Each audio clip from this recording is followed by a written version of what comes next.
Hello and welcome to My Cyber Why. This is a regular cadence of monthly conversations that we have with fascinating people around the world about what they're doing in cybersecurity to help keep us safe. Today we've got Dr. Ambareen Siraj joining us, and I'm just going to start out with one of our first question is, who are you? And I mean, as a person, we know we're going to be talking about what you do in cyber, but who are you? Who's Ambareen? As you said, my name is Ambareen Siraj, and I'm a professor at Tennessee Tech University, which is a public university in state of Tennessee. And I am an educator, I am a researcher. I'm also an administrator because I am the director of our cybersecurity education research and outreach center. And I also consider myself service provider because I provide different types of services to our university, our local community, our state, even our nation. And personally, I am a mother, and I'm a wife, and I'm a daughter. Okay. And are you sitting, I see cybersecurity in back of you. This is your lab? This is one of our labs in the Cybersecurity Center. And the art that you see one wall of it. It was actually designed by one of our students. We have great students here at Tech. So one of them, a female actually, she designed this poster that we now use around the lab. Okay. And you have a couple of what's. I don't know how you find the time to do everything you do. So I was wondering if we could start with the first what is a little bit about the program that you lead and how you're helping to educate the next generation. And then we can talk a little bit more about, WESIS, which is okay. Yeah. The program so I am, when I started here at Tennessee Tech, I started my cybersecurity class with 5 students here. That was 14 years back. Now we have a program that has, we are computer science based, and one of the concentration is cybersecurity. We have around 175 students in our bachelor's program and around 30 students in our cyber graduate program. And, our undergraduate program in cybersecurity integrates cybersecurity in traditional computer science courses, plus also provides dedicated cybersecurity courses. And we also have master's and PhD program. I have PhD students that are doing research with me. So apart from teaching, I also do research. Right now I have, I think, 3 PhD students and a couple of master's students and undergraduate students. My research interest in security is primarily cyber physical systems and Internet of Things. I have students that are looking at network covert channel communication in IoT devices. We are looking at ransomware. We are looking at creating test bed for heterogeneous IoT devices for security researchers.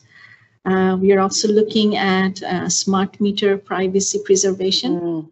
These are just some of the projects that my current students are working on. And anything else you want? Did you want to ask anything else? Yeah, I also wanted to. So that's amazing research that you're doing. Do you share that? Now, how does that get it? Do you publish in journals, or do you share it with? Because I mean, I figured energy companies need to know about your smart meter research, for example. So academia, I mean, the way research works in academia, that we publish papers. Academia doesn't generally produce working products. Not that people have produced it, but generally that's not the practice. The practice is to provide scholarly publication for the community where others, industry, I mean, if these are publicly available, anyone can use them, even industry people. But, you know, I think industry people, I mean, you guys in industry, I tell my students, we professors, we don't know anything. Go to the industry. They're doing the real work, you know, real cutting edge research. I tell my students, you know, I teach you the rules. To learn the tools, you have to go to industry. That's great. So yeah, so it's a combination of Yes, learning how to research and then industry actually executing on it. Yeah. Industry is the applied part of it, of course. But you know, you and I, we are both in a field which is cyber, and that involves learning every day, no matter who you are, whether you are in industry, whether you're in academia, you have to learn every day. It's continuous learning. It's true, which is some of the fun of it, although every now and then maybe a little bit overhead. But yeah, that's one of the reasons I love it. Yes. And a great place for people to learn is actually at conferences. Yes. And you founded an entire conference. I was wondering if you could talk a little bit about what WESIS is and you know how it's grown and what your hopes are for it to accomplish. So WESIS, the way WESIS came about is, you know, when I was a grad student, I was the only female in my lab. I was only female student for my advisor then. And then I thought things will change when I went to the other side, when I became an educator. But in my classes, often I would be the only female standing. And that really bothered me because I loved cyber, and I see there are so much opportunities and it's so exciting. And I just couldn't figure out why more girls wouldn't be interested in cyber. And the way I saw it, I still think it's just a matter of them not knowing about it, not our having a different perception about it that works against it. So I thought, why not, you know, create a gathering, first start with a gathering or an event where we bring people that are doing so much wonderful work in cyber and people who are students who are considering to be in cyber, to be in under one roof so that they can, you know, see each other and they can learn from each other, especially the students, and see so much opportunities and look at these role models that look like them, find mentors in the community. And of course, the other side, I mean, industry needs more cyber people and they need more diverse population in cyber. So that actually helps out both sides. So I wrote a grant proposal to National Science Foundation in 2013, and in 2012, actually, it got funded in 2013. And National Science Foundation gave me, so part of a bigger project, one of the component was the conference. And I had a budget for doing the conference for 2 years for total of 250 people, and with a budget of $70,000. But over 6 years, we have done it for you know, several thousands of people with a budget much more than that. And after 6 years, we created an organization, Women in Cybersecurity, or WESIS organization. And this organization does a lot of things apart from the annual conference, but we can talk about it later.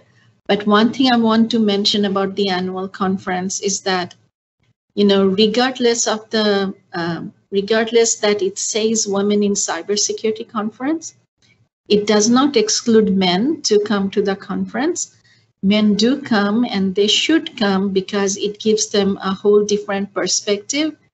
But, you know, of course, they will be underrepresented at the conference, the opposite of the real world. And the conference is modeled so that 50% of the attendees are students at all levels, from freshman to PhD. and they all go to the conference with a scholarship that covers lodging and meals.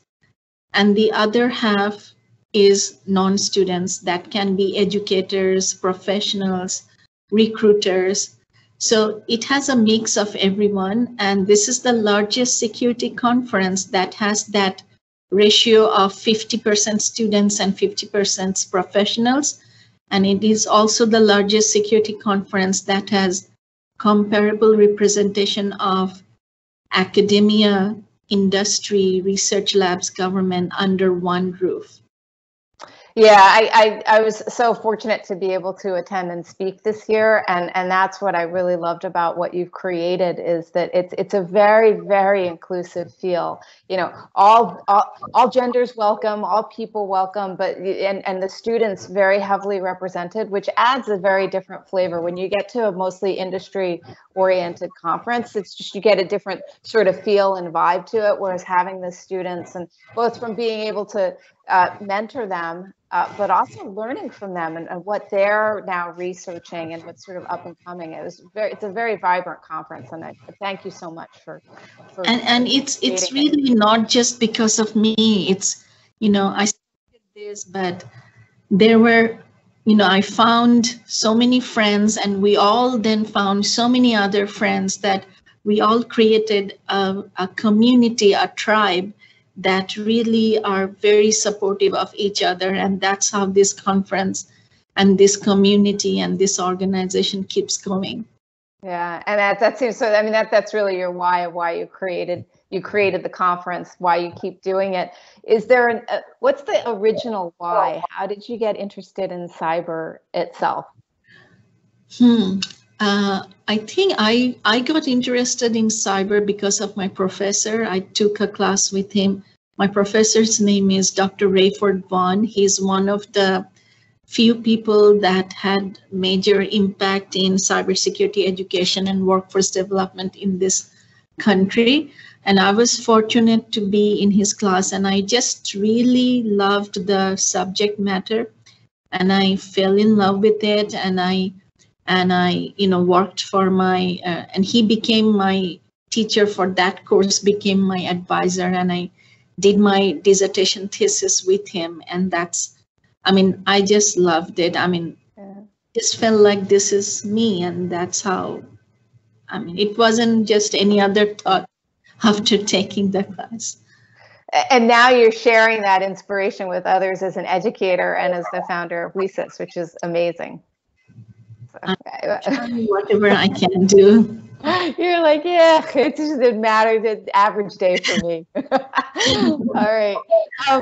So how can people get involved? I mean, and again, you both from your academic, you know, wearing that hat, what do you think would help people? How could people get more involved with the work that's going on in the research side? And then also, if you have any asks for people to get more involved with WeSys, what they can do? So if you're asking how can people, if your question is how can newcomers get into cyber, is that your question? Yeah, I mean, yeah. How could they get in? And would you encourage people going into undergrad or, you know, into graduate school if they've got a program already? So, you know, I think that there is no one solution for everyone. Everyone's solution is different. Everyone has their own lives, and, you know, wherever they are in their life, whatever works best for them, they can customize their solution. But I think in cyber, because it's such a critical field where we need so many people, and there is like so much shortage of people with skills in cyber, that people can come into cyber in many different ways. I mean, of course, if you have that opportunity and if you want, you can start from the root. You can go to a school that has a good cybersecurity program. You know, come to Tennessee Tech. I have to. I would like to say that I love my school and I love our students, but go to any school that works for you. Financially, you know, family-wise, location-wise, whichever school offers a cybersecurity program. If you are already in a school that doesn't have a cybersecurity program, then there are so many things you can do yourself. There in online, there are just tons of material. If you just start Googling, you cannot run out of pages on things that you can play on cyber on your own. There are free courses on cyber. There are tools, there are CTFs, competitions that you can play. If, a lot of students are undergraduate students in a school that doesn't have a cybersecurity program, because I think, we have only 10% or less schools that have dedicated cybersecurity program. Really? So, yes, you didn't know that? Yeah. It's cybersecurity education needs a lot of work. Yeah. Because of lack of resources, we don't have enough people that can teach cybersecurity or have resources in cybersecurity. But anyway, being an undergraduate in a school that doesn't offer cybersecurity program, there are things that you can do. There really is not an excuse of saying that I want to do cyber, but my school doesn't offer cyber. Okay, you still can do cyber in so many ways. You can go to, if you look up NIST NICE, STNICE, NIST NICE, Cybersecurity Workforce Framework, that shows you different things, different ways you can get involved in cyber. There is a resource link there that you can go look into. If you Google Women in Cybersecurity, it will take you to WISI's organization, and we also keep up a resource link that gives you different options of getting involved in cyber.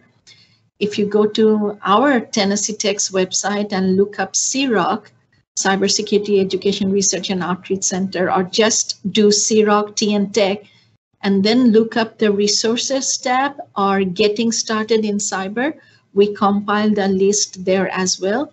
But these are not the only list. I'm sure there are many other lists. One that comes to my mind is Peerlyst, PEERLYST. It's also a great list to go into, look into. And then you can go into graduate education in cyber in a school. Non-traditional ways. You are in industry, Diana. I'm sure you'll have better advice than me, but I am thinking if you are in industry and if your corporation does have cyber, there must be a way to find a way to move laterally to something in cyber so that you can ultimately move into cyber division. Isn't there? That's a great point. And so for everybody listening, we will have links to all of the references that Ambareen has shared with us. And you're exactly right. And actually, that's something that we're working on in the group I work in Microsoft too, which is looking at not just diversity of geolocation and of gender, but also adding diversity of thought. And that includes finding people that they didn't grow up in cyber and they've got a slightly different viewpoint. And, it's when you bring together multiple different views that you start to get a much better picture. So yeah, we're really a big proponent of exactly what you're talking about, exploring, if you want to go into cyber, exploring it as a career, even if it hasn't been your career. Right. So, and certifications is of course another way. I mean, doing certification training, getting certifications. I strongly believe in the saying that if there is a will, there is a way. And cyber, there is a way. If there is a will, I'll tell you that. That's very true. And one way people might be able to start to get a feel for it if they haven't been in cyber is to attend the next WISIS. So when is that going to be? So the next WISIS conference is in Denver, March 12 to 14. Okay. Middle of March. It's in Aurora, Gaylord Resort in Aurora. And we are expecting we are going to cap it at 1,500, half of students, and the timeline is already up in the website, but I think if I can remember currently, everything is going to open up 1st September, where students can apply. Faculty can apply for accommodation grant as well. And we are going to send call for participation for the program. Last year we had so many submissions, and we had to, the acceptance rate was, I think, only 20%. So we hope to have a great program this year also, with so many submissions from wonderful people like you and others who are listening. And we hope we can all try to build a solid technical program. One of the things I want to show that just because this conference has women in front of its name doesn't mean that our program content is any lighter than any other technical conference.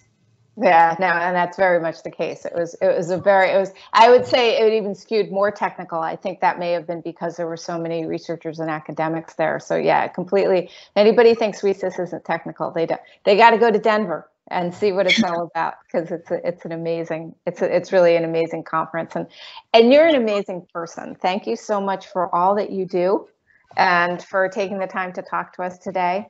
I'll tell you, Diana, I am very blessed to be surrounded by amazing people. Yeah. I mean, that's the way it is, right? Most of us, you do good things because you've got the power and the energy of great, good people around you. So, but still. Thank you, Diana, for talking to me, and thank you for doing all that you do. We really appreciate that. Thank you. And thanks everybody for listening. Until next month, this has been My Cyber Why.